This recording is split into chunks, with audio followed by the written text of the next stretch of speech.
Well, good morning, church. It is so good to see everyone here this week. I didn't get to be here last week, but man, is it good to gather with our family in the new year. If you're visiting with us this morning, we hope that you are blessed by being here. We like to say that we're not a country club for righteous people, but a hospital for broken people. And we hope that you are broken with us and can find some healing in the love of God here today. Usually my role, like if you look at the scheduled worship schedule, is for the preacher. But today I also get to do announcements too. I got quite a handful of like really good stuff to share with y'all today. Some good. John Newcomb, Brenna's fiance, as some of you might just know him as Brenna's fiance. But John was baptized last Sunday night, and we are ecstatic about that. Happy for you, man. On less good news. Good news for them, not good news for all of us. The Greenwells, as you've recently been told, are moving back to Idaho, where they came from. And this is Allison's last Sunday. It's also her birthday, but it's her last Sunday with us. They're going back to be with family, with grandkids. Joe and Kate weren't giving them the grandkids over here in Ohio, so they're going back to the grandkids to just be with family and support them. Ikea and Tim will be with us till the end of the semester, but Allison leaves town over the next week. And so make sure you get to tell her how much she's meant to us as a family and to me personally today. I think that's it. I thought there was more, and I apologize if I'm forgetting something. Now, you may remember, but, this is what it was. I wanted to thank everybody for the Christmas gift. Sean and I both, as your ministers, you guys are always so generous to us, so kind, and I just wanted to take a moment in front of everyone to say thank you for that. It means a ton. With that said, last year, you may remember, we started off our 2022 year preaching alongside our kids' studies in the book of Genesis. You know, every year, a ton of our kids from age 3rd grade through our seniors in high school, they participate in both a regional Bible Bowl as well as our LTC, Leadership Training for Christ. And those two events together, they study one specific book of the Bible, and they just invest in it from October all the way through Easter weekend in April. And so because they do so much study on this, when I was the youth minister, I always wanted to make sure that their efforts weren't just being done on this superficial memorization of a bunch of words. I always wanted to make sure that they weren't just picking some random story out of the book of the Bible to do a puppet skit over. I wanted to make sure that the text they were reading over and over and over again, that it was really making a difference down at a deeper level, right? That they were experiencing the lessons and the applications and the changes of the heart that Bible was meant to give them there. And so now that I'm not the youth minister anymore and I'm blessed to get to fill the pulpit in the mornings, I got to make sure that happens, right? I get to go ahead and say, you know what? For the next 2 months, we're going to be studying alongside of our young people. I mean, there is literally, I think, almost 30 of our young people who will be studying this specific book over the next few months and have been already. And that's a significant enough portion of our congregation that I really do think, why not let them lead in a way that we all collectively join in together with them? We as a church family can start off the new year by reading the same texts, by struggling with the same questions, by contemplating the same thoughtful truths from God, and being able to be accessible to one another, that when we have questions, when we're reading this together, we know that there are 150 to 200 other people doing the exact same thing. And I love that idea. I love that concept. This is probably going to be a staple of the first couple months of the year as far as you've got me, right? And so this year, last year was Genesis. This year as a family, we will be studying the book of Hebrews. And that probably doesn't excite anybody a ton, okay? In my years of ministry and my years of being a churchgoer, I've only come across one person who told me their favorite book of the Bible was the book of Hebrews. And that was such a unique enough answer, we hired him as your youth minister, okay? Sean has been even a great help to me in my prep leading up to this series and in this study here. But honestly, Hebrews as a book, it kind of intimidates people, I think. It intimidates me a little bit. We don't know who wrote it. We don't know who they wrote it to. We don't know when they wrote it, okay?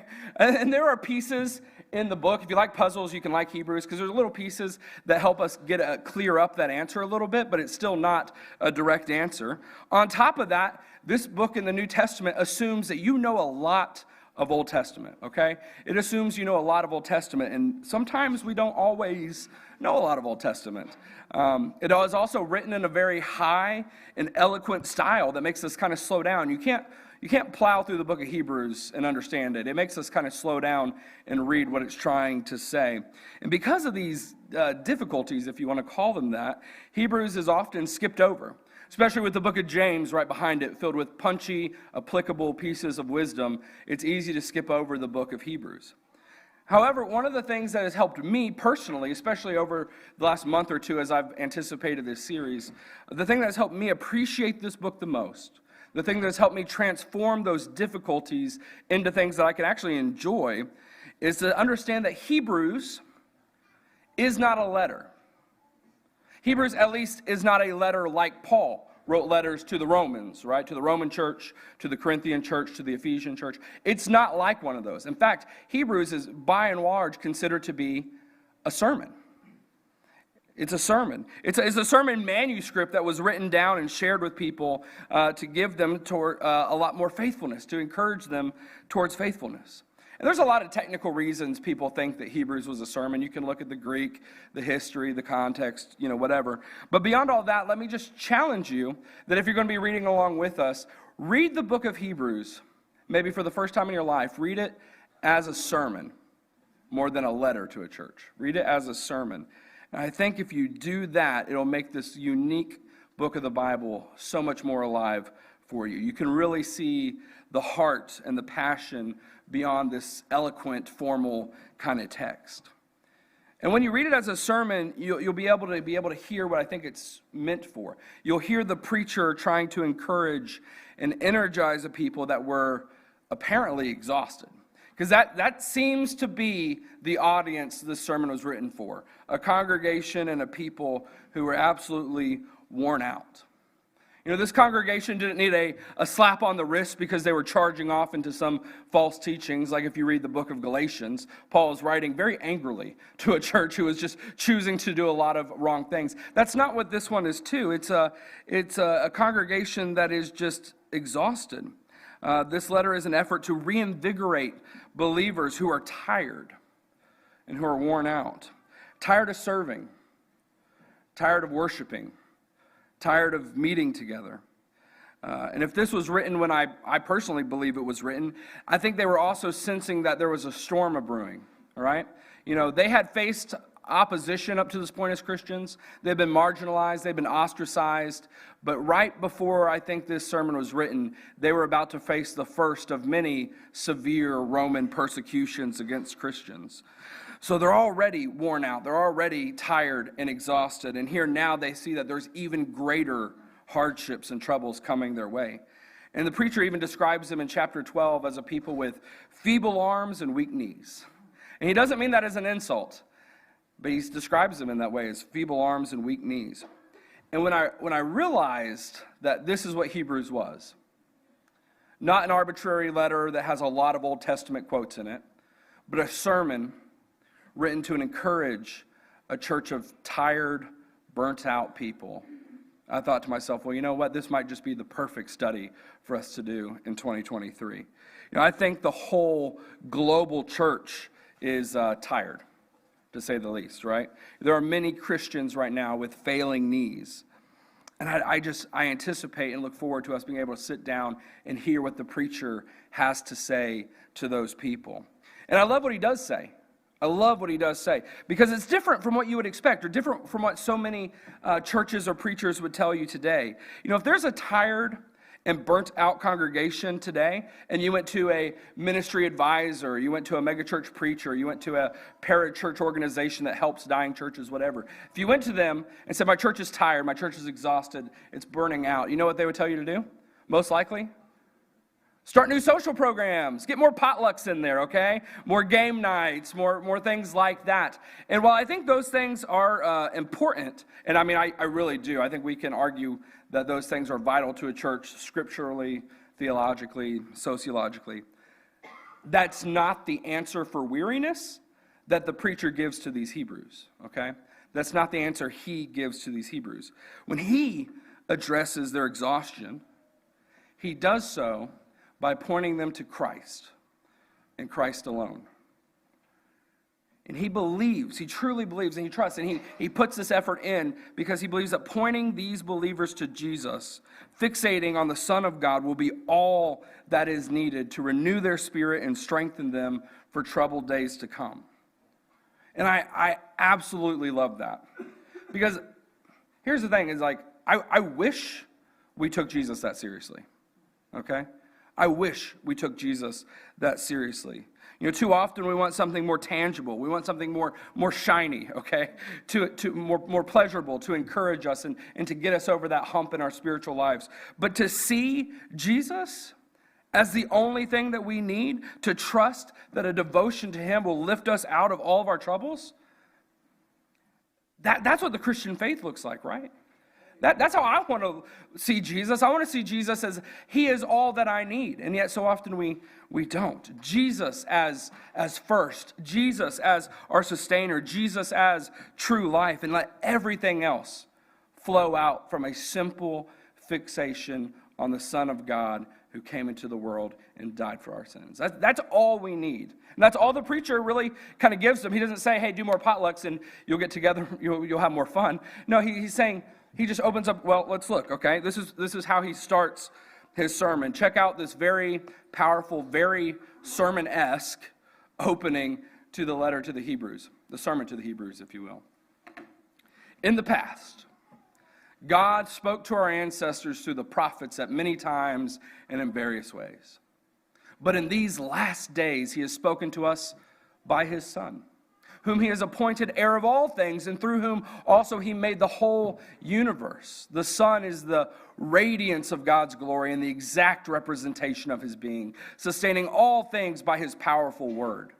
After he had provided purification for sins, he sat down at the right hand of the majesty in heaven. And so he has become as much superior to the angels as the name he has inherited is superior to theirs. That's a solid opening, right? It's a bit wordy. All right. And there's some interesting things in Greek. He uses a lot of alliteration. There's like 6 words in the first verse that all start with the letter P, and they're all different words. Some interesting things like that. Fun fact: in most translations, this is like 3 to 4 sentences. In Greek, it's 1. That's just one really big sentence with a lot of clauses or whatever. One big, long, descriptive sentence to open up this powerful sermon. And I think, I've spent half of our time just kind of introducing Hebrews, and I think that's okay. You might not, but I think it's okay, right? But what I want to spend the rest of our time this morning focusing on mostly revolves around this idea in verse 1 and verse 2, that God spoke to us. That God has spoken to our ancestors, to us, and many times, in many ways, God spoke. What does that mean for God to speak to us? I think a lot of times we want to focus on the how, okay? We want to think about the visions, the prophets, that really cool time on Mount Sinai where he just directly spoke the 10 Commandments to all of Israel and scared them out of their pants, right? That's what we think about, but he already covers that in the many times in many ways. What does God speaking do? Speech breaks silence, doesn't it? Speech breaks through the silence. So right from the get-go, the preacher here is reminding his tired congregation that they do not serve a passive, silent God who sits off at a distance and ignores the emotions of human history. That's not the God that they serve. Not at all. This is a speaking God. A God who has humanity and has the world running as it will, but breaks in and intrudes into that to speak and to show himself, breaking the silence and inserting himself into our world to bless us. And he has regularly done this, intruded into the natural course of things to tell us that he is, right? That I am, that this is what your Creator looks like. This is who I am. This is my will. This is my heart. And this is the plan that I have for your future. And it's all for us, right? It's all for our sake, so that we might know him, that in the courses of history, when we feel defeated, we might know that that is not the end, that this is not the way the world is supposed to go. It breaks through the repetitive, sometimes harmful ways of the normal world, the silence, and gives us life. And I think, so often we think that knowing God relies on us, right?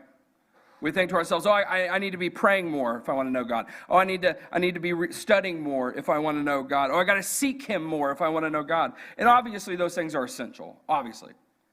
But don't let those things distract us from the fact that it was God who broke the silence. God is the one who spoke so that we would even know that there is a God. He is the one who has revealed himself to us in a gift. He is the one who broke the silence to let us know that there is a voice worth listening to. And as grand as that is, and it is, God decided that wasn't enough, actually. He wasn't content to speak to us through prophets and dreams any longer. Remember verse 2, the most powerful part of it, I think the central of that one mega sentence, right? But in these last days, he has spoken to us by his Son. No more long distance calls, okay? God decided to come to us himself and speak to us himself through his Son in the flesh as the climax of revelation. He could be fully seen. God, you and I, the disciples who were there with Jesus, they saw God with their own eyes. They touched God with their own hands. They heard God with their own ears. They could fully see and fully know God in the person of Jesus Christ. God came to speak to us as one of us so that we might know him completely. It was the ultimate interruption of that silence, right? Because from this moment forward, this moment where Jesus entered into the world, there would be no more breaking in and out, intermittently breaking the silence with periods of silence in between. Now that we know Christ, our access to God is complete. It's unending. There's no more silences. We have Christ. They had him back there in the flesh, and they got to see him walking in Israel all those years ago. But he is still accessible, meeting with us as we gather here today, right? Residing in our hearts. He is still completely here with us.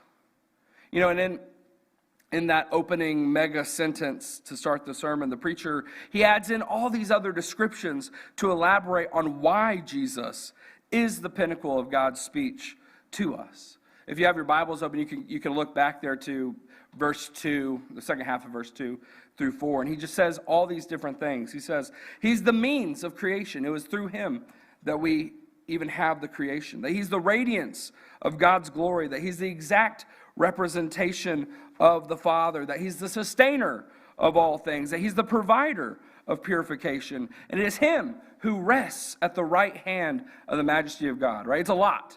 It's all in one sentence. It's just using the description to say, this is the speech we needed. This is the speaking we needed from God to interrupt our world and give us something great. And this is who we have from God, the purifier of sins, the sustainer of life, the means of creation. Man, it is just such a wonderful, powerful thought. And because of that, we never need to feel that long-distance silence from God again, right? We don't need to feel that God is silent in our world anymore. He has sent his Son, who is all things, to us. He quit sending messages. He sent his Son to move in with us and be present with us for eternity. But, right?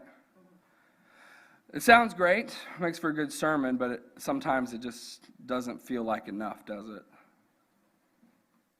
it? For some people, Jesus doesn't seem good enough. For many who are suffering,